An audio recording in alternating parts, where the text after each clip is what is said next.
তাহলে আজকে আমরা ওয়ান শটে দেখে নেব কি আর্টিকেল। আচ্ছা, এ অ্যান দি শুধুমাত্র ভাওয়েলের আগে অ্যান বসিয়ে দেবো, কনসোনেন্টের আগে এ বসিয়ে দেবো, সেসব দিন তো শেষ, তাই তো? নিশ্চয়ই বোঝা যাচ্ছে। এর আগে অনেক কনফিউশন হয় যে এর আগে কেন এ বসলো না, এর আগে কেন অ্যান বসলো না। দেখো, একটাই ওয়ান শটে বোঝাবো, একটা খাতার একটা পেজের মধ্যে সব লিখে নিতে পারবে। এর যতগুলো স্লাইড আছে, যতগুলো নোটস আছে আমার এই ভিডিওর, সবকটা একটা পেজের মধ্যে লিখে নাও, এ অ্যান দি পরপর সুন্দরভাবে লিখে নাও, এক্সামের আগে এটাই পড়ে যাও। এর বাইরে কোনো কোশ্চেন আসবে না, সিম্পল কথা, ঠিক আছে? এর বাইরে কোনো অ্যাপ্লিকেশন ওইভাবে তোমাদের পরীক্ষায় দেবে না, এইটাই মাথায় রাখো। এ অ্যান দির আর্টিকেল একটা ভিডিওতে শেষ, পুরো পুরো কিল, ঠিক আছে? সমস্ত এক্সাম্পল দিয়ে সুন্দরভাবে স্লাইড বোঝানো আছে, ঠিক আছে? চলো প্রথম স্লাইডে চলে যাই। আচ্ছা, প্রথমে দেখো একটু টপিকের ইন্ট্রোডাকশন দেখে নিই, না দেখলেই নয়, ঠিক আছে? প্রথমে কি ইনডিফাইনাইট আর্টিকেল। আর্টিকেল প্রথম কথা দু রকমের, কি কি? একটা হচ্ছে ইনডিফাইনাইট আর্টিকেল, আর একটা কি ডিফাইনাইট আর্টিকেল। ডিফাইনাইট আর্টিকেল মানে কি, যে ডিফাইন্ড। ডিফাইন্ড মানে নির্দিষ্ট। তাই নির্দিষ্ট কোনো ব্যক্তিবস্তুকে যদি বোঝাই তো তার ক্ষেত্রে আমরা কি বসাই? দি বসাই। তাহলে দি হচ্ছে আমাদের ডিফাইনাইট আর্টিকেল।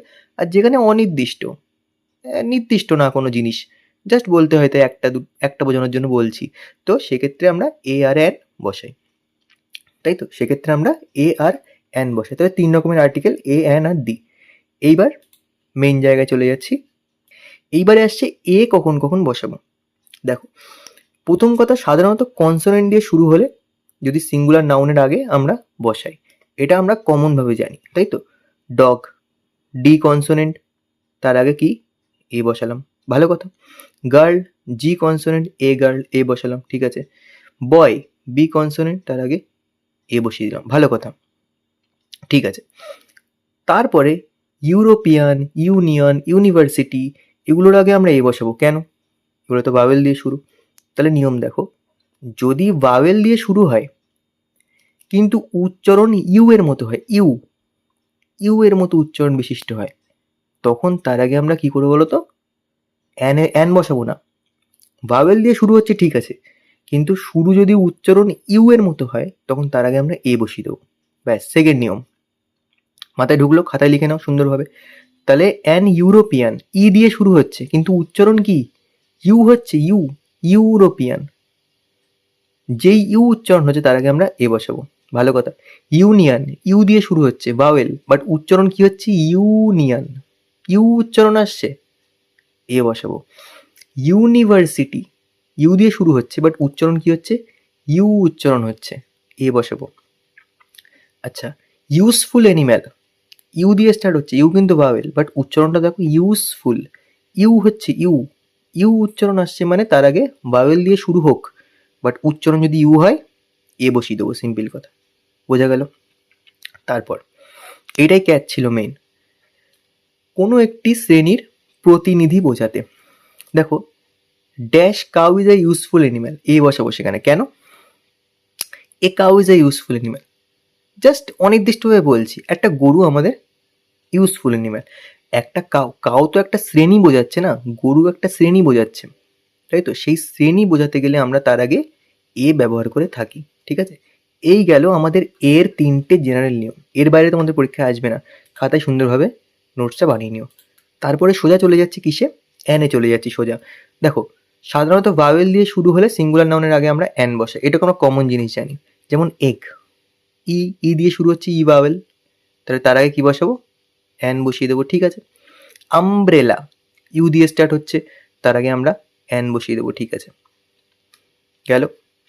তারপরে ক্যাচ দেখো, যদি কনসোনেন্ট দিয়ে শুরু হয় কিন্তু ভাওয়েলের মতো উচ্চারণ বিশিষ্ট হয়, বোঝা গেল না? আচ্ছা, এক্সাম্পল দেখো, বোঝা যাবে আরো। এলএলবি, এলএলবি মানে কি? উকিলের মতো একটা পোস্ট, তাই তো? জলি এলএলবি আমরা দেখেছি মুভি। তাহলে এলএলবি কি দিয়ে স্টার্ট হচ্ছে? এল দিয়ে স্টার্ট হচ্ছে।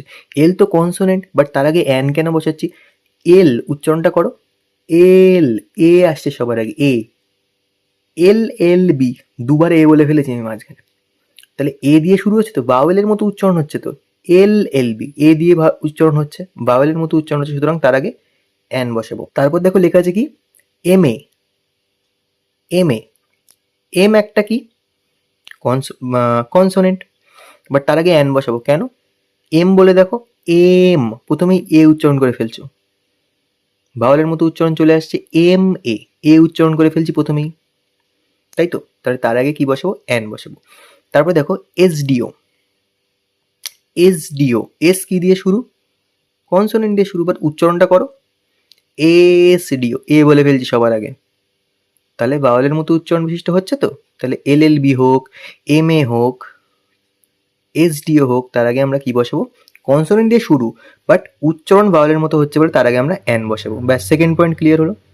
লাস্ট পয়েন্ট দেখো কি, অনুচ্চারিত বা সাইলেন্ট এইচ এর আগে, সাইলেন্ট এইচ এর আগে মানে কি?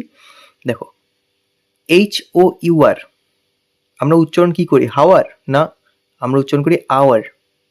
তার মানে এখানে যে এইচ যেটা, সেটা অনুচ্চারিত না, আমরা এইচ এর তো উচ্চারণই করিনি, তাই তো?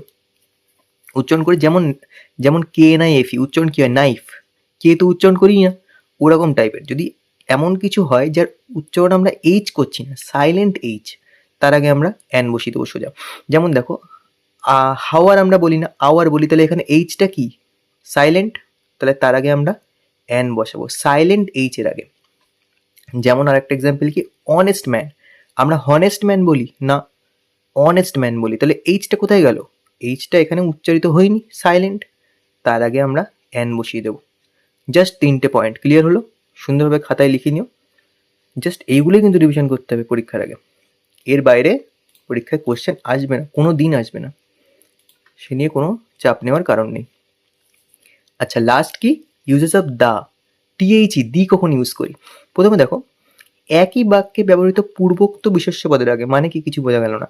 দেখো, আই হ্যাভ আ পেন, এইটুকু কি বললাম? ইন জেনারেল, আমি নির্দিষ্ট কিছু বোঝাচ্ছি না। আই হ্যাভ আ পেন, আমার একটা পেন আছে, সিম্পল কথা। কিন্তু তারপরে পূর্বোক্ত বিশেষ্য পদ যেটা ব্যবহার করে ফেলেছি, সেইটা সম্পর্কে আবার একবার বলছি, but the pen is old, মানে সেই পেনটার কথা আবার বললাম, আমি তো পূর্বোক্ত, পূর্বোক্ত বলে ফেলেছি তো আমি একবার, তখন সেটা নির্দিষ্ট হয়ে যাচ্ছে। বোঝা গেল না? আমার কাছে একটা পেন আছে ইন জেনারেল, সেই পেনটা নীল বা সেই পেনটা পুরনো, এইবার যে বলছি সেই পেনটা, তার মানে নির্দিষ্ট করে ফেলছি আমি। বোঝা গেল? তাহলে একই বাক্যে ব্যবহৃত পূর্বোক্ত বিশেষ্য পদটাকে, একই বাক্যে আমি পূর্বোক্ত বিশেষ্য পদ ব্যবহার করে ফেলেছি আরেকবার, আগে পেন বলেছিলাম আর একবার পেন বলে ফেলেছি, তাহলে এটা পূর্বোক্ত বিশেষ্য পদ, তাই তো? তাহলে দ্বিতীয়টা কি? প্রথমটার পূর্বোক্ত বিশেষ্য পদ, তাহলে তার আগে আমরা কি বসিয়ে দেবো বলো? দি বসিয়ে দেবো, সিম্পলি তার আগে আমরা দি বসিয়ে দেবো, তাহলে পূর্বোক্ত বিশেষ্য পদের আগে দি বসিয়ে দেবো। বোঝা গেল? তারপর দেখো, কোনো ফেমাস নাম, যে কোনো ফেমাস নাম, নদী, সমুদ্র, পর্বত, ধর্মগ্রন্থ, সংবাদপত্র, উল্লেখযোগ্য জিনিসের নামের আগে আমরা সঙ্গে সঙ্গে দি বসিয়ে দেবো। যেমন দেখো, গঙ্গা, গঙ্গা কত উল্লেখযোগ্য একটা নাম, তাহলে তার আগে কি বসাবো? দি বসাবো, দা গঙ্গা। হিমালয়, বহুত উল্লেখযোগ্য নাম, দি বসাবো। রামায়ণা, ধর্মগ্রন্থ, উল্লেখযোগ্য, তার আগে দি বসাবো। টেলিগ্রাফ, সংবাদপত্রের নাম, উল্লেখযোগ্য, তার আগে দি বসাবো। ক্লিয়ার হলো পুরোপুরি? তারপরের পয়েন্টটাও কি বলছে, এমন জিনিস যা কেবলমাত্র একটিই আছে, তার আগে দি বসাবো, একদম নির্দিষ্ট, স্পেসিফিক, একটাই আছে সে জিনিস। যেমন কি, সান, সূর্য, একটাই আছে বাবা, সূর্য কটা আছে? একটাই আছে। মুন, চাঁদ কটা আছে? একটাই আছে, আমাদের চাঁদ একটাই আছে। আর্থ, পৃথিবী কটা আছে? একটাই আছে। তাহলে তার আগে কি, যে জিনিস একটা আছে তার আগে আমরা সঙ্গে সঙ্গে দি বসিয়ে দেবো চোখ বন্ধ করে। বোঝা গেল?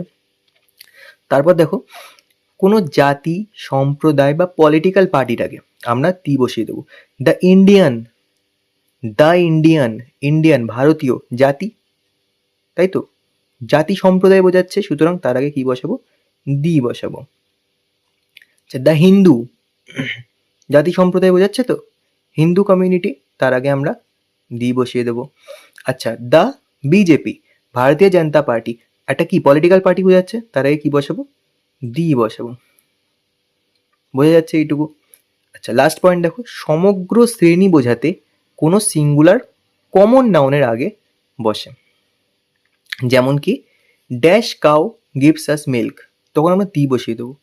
The cow gives us milk, বলে দেখো, এমনিও ওয়ার্ডটা খুবই কমন লাগছে, ঠিক আছে? The cow gives us milk, আমরা সমগ্র শ্রেণী বোঝাচ্ছি, তাই তো? পুরো কাউ এর কমিউনিটিকে বোঝাচ্ছি, পুরো গরু সমাজকে বোঝাচ্ছি, একটা গরু দিয়ে, তাই তো? সুতরাং আমরা তার আগে দি ইউজ করব। জাস্ট এই কয়েকটা পয়েন্ট 1 2 3 4 5, জাস্ট এই 5টা পয়েন্ট খাতায় সুন্দরভাবে লিখে নাও, ঠিক আছে? তো দেখো এর আমি আলাদাভাবে ওয়ার্কশিট বা প্র্যাকটিস শিট রাখলাম না, কারণ এর যথেষ্ট পরিমাণে এক্সাম্পল আমার দেওয়া হয়ে গেছে। ম্যাক্সিমাম যা এক্সাম্পল দিয়েছি সেগুলোই পরীক্ষায় আসে, ঠিক আছে? তো সব কিছুই এক্সাম্পলের মধ্যেই কভার ছিল অলরেডি। তো তোমরা কি করবে, এগুলো সুন্দরভাবে নোটসগুলো একটা খাতায় বানাবে আর পরীক্ষার আগে শুধু এটাই দেখে যাবে, ঠিক আছে? এটাই পুরোপুরি পুরোপুরি কমন আসবে, এর বাইরে আসে না আর্টিকেল, ঠিক আছে? এই গেল তাহলে, এভাবেই পড়তে থাকো তোমরা। Thank you so much.